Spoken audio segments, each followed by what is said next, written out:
सावित्रीबाई फुले चौक ते पारस फाटा मार्गावर गतिरोधक बसविण्याची मागणी. युवक काँग्रेसचे प्रशासनाला निवेदन. पारस सावित्रीबाई फुले चौक टी पॉइंट ते पारस फाटा या वर्दळीच्या मार्गावर सातत्याने होणारी अवजड वाहनांची भरधाव वाहतूक आणि त्यामुळे वाढलेला अपघाताचा धोका लक्षात घेता या ठिकाणी तातडीने गतिरोधक बसविण्यात यावेत, अशी मागणी पारस शहर युवक काँग्रेसच्या वतीने करण्यात आली आहे. या संदर्भात प्रशासनाला नुकतेच निवेदन सादर करण्यात आले.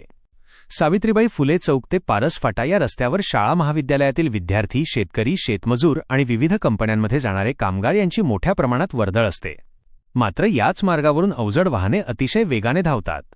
यामुळे पादचारी आणि दुचाकीस्वारांच्या जीवितास धोका निर्माण झाला असून एखादा मोठा अपघात घडण्याची शक्यता नाकारता येत नाही. नागरिकांच्या सुरक्षिततेसाठी या मार्गावर तातडीने गतिरोधक स्पीड ब्रेकर्स बसवणे गरजेचे असल्याचे निवेदनात नमूद करण्यात आले आहे. युवक काँग्रेसचे प्रदेश सचिव अभिलाष तायडे यांच्या मार्गदर्शनाखाली हे निवेदन देण्यात आले. यावेळी पारस शहर युवक काँग्रेसचे राहुल राऊत, दीपक देशमुख, हर्षल लांडे, सार्थक तायडे आणि प्रसाद पारसकर यांची प्रमुख उपस्थिती होती. प्रशासनाने या मागणीची दखल घेऊन लवकरात लवकर कार्यवाही न केल्यास तीव्र आंदोलन छेडण्याचा इशाराही युवक काँग्रेसच्या वतीने देण्यात आला आहे.